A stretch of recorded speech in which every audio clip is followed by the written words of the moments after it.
Bonjour, bienvenue chez Apora, bienvenue chez vous. Nous sommes ensemble encore ce soir pour une nouvelle histoire qui va vous parler aujourd'hui de l'éléphant et de la grenouille.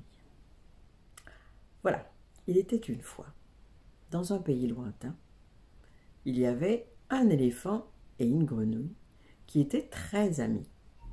Ils se promenaient ensemble, ils partageaient des aventures ensemble, ils faisaient beaucoup de choses ensemble, tous les deux, parce qu'ils étaient très amis. Et en plus de partager des aventures et tout ce qui s'ensuit, ils avaient aussi choisi des amoureuses qui venaient de la même famille. Donc, quand Grenouille allait voir son amoureuse, éléphant venait aussi, parce que son amoureuse était dans la même famille, donc dans la même maison. Et un jour, il s'est trouvé que la grenouille est allée voir sa chérie, son amoureuse, tout seul. Donc, il est arrivé chez elle, et comme il était tout seul, il s'est senti grand, il s'est senti fort, il s'est senti puissant. Et il s'est donc installé pour passer l'après-midi avec son amoureuse, et l'amoureuse de l'éléphant aussi est venue. Donc, il faisait, vous savez, hein, les garçons, quand ils sont devant des femmes, ils ont tendance à faire les cadors, ouais, moi je suis costaud, moi je suis... c'était pareil pour la grenouille. La grenouille, elle a essayé de faire la costaude, ouais, je suis la plus forte et tout. Et donc, il a commencé à dire, oui, moi j'arrive à soulever des choses très lourdes, moi je suis le plus fort de la forêt, moi je suis le plus majestueux. Enfin, il a commencé à raconter des mensonges. Soyons sérieux, une grenouille la plus forte. Mais il voulait se faire valoir. Sauf qu'il y avait l'amoureuse de l'éléphant qui était là. Donc elle, à chaque fois qu'il disait un mot, qu'il essayait de se vanter, de se mettre en avant, elle lui disait « oui, mais moins que l'éléphant ». Et à chaque fois. Donc au bout d'un moment, la grenouille a trouvé ça très agaçant. Donc il lui a dit « écoute, l'éléphant, c'est bien beau, hein, c'est ton petit ami, mais sache que moi, l'éléphant, c'est mon Bodé, c'est mon âne. » Voilà, Bodé, c'est l'autre nom pour dire âne. Je m'assois sur lui, et puis il obéit à ma volonté, et il va où je lui dis d'aller, et puis s'il n'obéit pas, moi je lui tape dessus. Hein. L'éléphant, pour moi, ce n'est qu'un vulgaire employé, c'est un âne pour moi, voilà. C'est un moyen de locomotion. À ces mots, l'amoureuse de l'éléphant s'est énervée. Non mais qu'est-ce que tu racontes? Tu oses dire que mon chéri, c'est ton âne? Toi, une grenouille? Non mais tu dis n'importe quoi. Et donc la grenouille ne se laisse pas démonter. Si je te dis, c'est mon âne. Moi, l'éléphant me sert de monture, et puis je lui tape dessus, et puis de toute façon il n'a rien à dire, c'est moi qui commande. Et donc l'amoureuse de l'éléphant lui a dit, j'aimerais bien voir ça. Tu dis que l'éléphant est ton âne. J'attends de voir ça. Et là, la grenouille s'est retrouvée un peu coincée.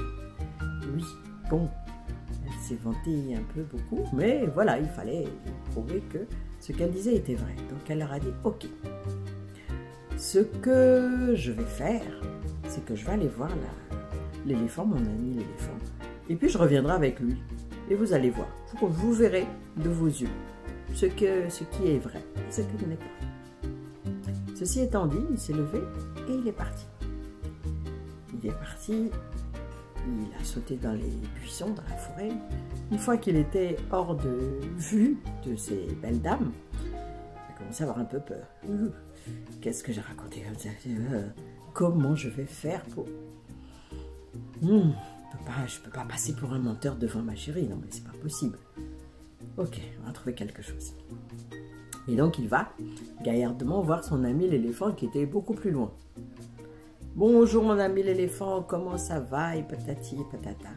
Et puis bon, c'était son ami, donc il avait toujours pas trouvé de façon de rendre son histoire plausible auprès de ces jeunes femmes. Donc il a décidé de raconter la vérité à l'éléphant.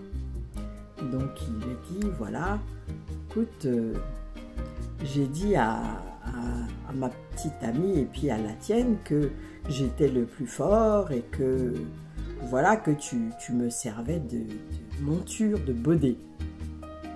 Puis que tu faisais que ce que je voulais, que je te tapais dessus si tu voulais pas. Et que tu pouvais pas te défendre parce que c'était moi le plus fort. À ces mots, l'éléphant a arrêté, mais dans une colère incroyable, dans une oh mais c'était épouvantable tellement il était en colère. Quoi? Comment oses-tu? Tu allais dire que moi j'étais ton baudet, moi j'étais ton âne? Non mais tu es malade. Ah non mais c'est pas possible, je vais te réduire en bouillie, je vais te réduire en bouillie, je vais t'écraser. Et l'éléphant était furieux. Donc bon, la grenouille s'est un peu cachée. Et puis elle a attendu que la tempête passe, que la colère passe. Et quand l'éléphant s'est calmé, elle est revenue, elle a dit, bah écoute, bon ben voilà, je suis d'accord pour qu'on retourne voir nos chéris et qu'on leur dise la vérité. Voilà. Donc l'éléphant, il a dit, ok, je veux bien. Bon, je pense que tu t'es laissé emporter, comme tu étais tout seul avec eux, et puis bon, je comprends, mais là, il faut que tu rétablisses la vérité. On y retourne là, tout de suite, séance tenante. Donc, l'éléphant fait demi-tour, et il se dirige vers la maison, enfin, vers le lieu où habite leur dulcinée, donc leur chéri. Et là, il avance, et puis il se retourne, il voit la grenouille qui peine à marcher, elle traîne la patte, mais ça fait pitié, quoi. Donc il s'arrête, il dit, mais qu'est-ce qui t'arrive? Et la grenouille dit, bah, je sais pas trop, quand j'ai sauté pour me cacher, quand t'étais furieux, bah, j'ai dû me blesser avec un roseau ou je sais pas quoi, mais qu'est-ce que j'ai mal à la patte? Oh là là, j'y arrive pas. Bon, c'est pas grave, je vais faire un effort, on va y aller. Je vais marcher, et puis... Donc l'éléphant le regarde et lui dit, mais à ce rythme-là, mais on y est dans 6 mois. Non, mais c'est bon, ça va. Grimpe sur mon dos et puis je vais marcher. Mais au moment où on s'approchera de la maison des filles, tu descends tout de suite. Hein. Et la grenouille dit, ah oui, mais bien sûr, je vais descendre, évidemment. Je vais pas te faire ça. Donc ils avancent à travers la forêt. Et puis, on voit la grenouille, au fur et à mesure que l'éléphant avance, elle saute à gauche, elle saute à droite, elle saute à gauche. À chaque fois qu'il fait un pas, elle saute, comme une grenouille, quoi. Elle saute. Et à un moment, elle se met à crier, mais arrête, éléphant, tu me fais souffrir. Donc l'éléphant s'arrête. Qu'est-ce qui se passe? Tu es sur mon dos, pourquoi tu gigotes comme ça? Pourquoi tu bouges comme ça? Donc la grenouille qui répond, bah écoute, tu marches tellement vite et puis que tu rentres dans des trous, tu passes à gauche, tu passes à droite, mais je ne vais pas rêver entier chez nos amoureuses. Tous mes os vont se casser tellement je ballotte à gauche et à droite. Bon, attends, bouge pas. Je vais descendre, je vais prendre quelque chose pour essayer de m'accrocher à toi parce que je vais m'attacher. Voilà. Comme ça, quand tu pourras courir comme tu veux parce que moi, je n'en peux plus. Je tape à gauche, je tape à droite, tout ça sur ton dos. Donc, ceci étant dit, la grenouille saute par terre et puis elle va chercher des lianes, elle va chercher des cordes, elle trouve des cordes, des trucs pour s'attacher et elle remonte sur le dos de l'éléphant et puis elle met les cordes autour du cou de l'éléphant, autour de sa bouche, dans sa bouche même, comme un mors et comme les morts des chevaux, hein, bien sûr. Et l'éléphant dit rien, bon, voilà, ça lui permet de s'accrocher, ça permet à la grenouille de s'accrocher. Excusez-moi, il y a un chat dans la gorge. Non mais ça va, je l'ai chassé. Donc ça permet à la grenouille de s'accrocher, donc l'éléphant ne dit rien.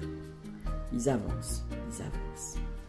Ils marchent un peu plus lentement, voilà, pour essayer de ménager son ami qui est assis sur son dos.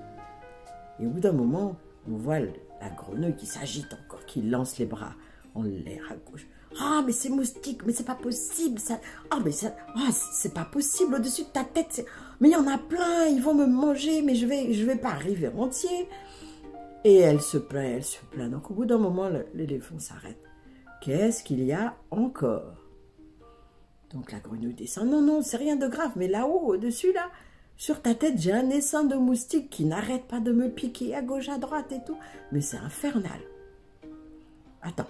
Je vais couper des bois, des bâtons, voilà, qui pourront me permettre de les chasser. Puis je vais les disperser à chaque fois qu'elles s'approchent et tout. Je vais les disperser. Donc, t'inquiète pas. Allez. Donc, la grenouille se retourne. Elle coupe un morceau de bois. Elle coupe, voilà, un bois assez souple. Et puis, elle remonte sur le dos relativement souple. Et elle remonte sur le dos de l'éléphant. Et là, ils avancent, ils avancent, ils avancent. Et puis au bout d'un moment, l'éléphant qui dit à la grenouille, bah écoute, là il serait temps de descendre parce que d'ici quelques secondes, elles vont nous voir. Puis je n'ai pas envie que tu sois sur mon dos. Parce que là, ça accréditerait carrément ce que tu as raconté. Donc la grenouille lui dit, oh mais ne t'inquiète pas, avance un petit peu, je vais descendre. Donc la grenouille est restée toujours sur la tête de l'éléphant. Hein. Et l'éléphant avance. Il avance, et puis au moment où il allait sortir de dessous les feuilles, au moment où les amoureuses qui les attendaient sur leur terrasse allaient les voir, la grenouille a tiré très fort sur le mors qui était dans la bouche de l'éléphant. Donc ça lui a fait mal. Donc il a rué. Il s'est levé, vous savez comment ça rue un éléphant, bouh, les pattes en main, voilà. Donc l'éléphant a rué et la grenouille l'a tapé avec le bois qu'il avait coupé pour soi-disant chasser les moustiques. Et ça a fait très mal à l'éléphant. Donc l'éléphant a rué, il a commencé à courir comme un fou parce qu'il était fou de douleur. Le mors tirait sur ses lèvres, dans sa bouche, ça lui faisait mal, ça lui déchirait la bouche et tout. Donc il a couru comme un fou en mettant la tête à gauche, à droite pour se débarrasser de la grenouille.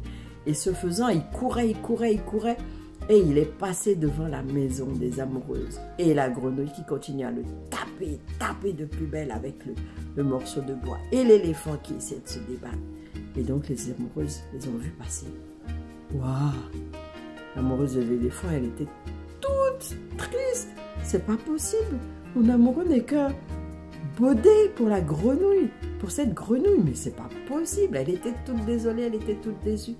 Et l'éléphant est passé hurlant de douleur et de rage parce qu'il a vu qu'on les avait vus. Et il n'arrivait pas à se débarrasser de la grenouille. Donc il a foncé dans la brousse, encore une fois, pour qu'une branche le débarrasse de cette satanée grenouille, de cette vilaine grenouille qui le faisait passer, qui le ridiculisait. Et là, quand il est rentré dans les buissons, la grenouille a sauté très loin parce qu'elle savait très bien que ce qu'elle avait fait n'était pas bien. Donc elle a sauté pour se mettre à l'abri de la colère de l'éléphant qui, lui, a continué pour se débarrasser de la grenouille. C'est pour ça que maintenant, les éléphants, ils font souvent dans les fourrés, dans la brousse et tout. Ils sont toujours dans l'esprit de se débarrasser de cette satanée grenouille qui est une très très très mauvaise amie. Voilà, l'histoire est finie pour aujourd'hui. La conclusion, méfiez-vous de vos amis, parce que même avec les meilleurs amis, quand il y a une question de femme, il n'y a pas d'amis. Il n'y a pas d'amis, la trahison n'est pas loin. Donc, méfiez-vous.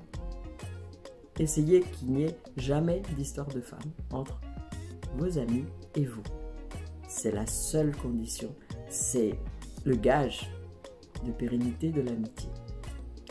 Pour ce soir, c'est fini. Comme on dit, Anima Bundiale, c'est terminé. Bonne nuit. À la prochaine.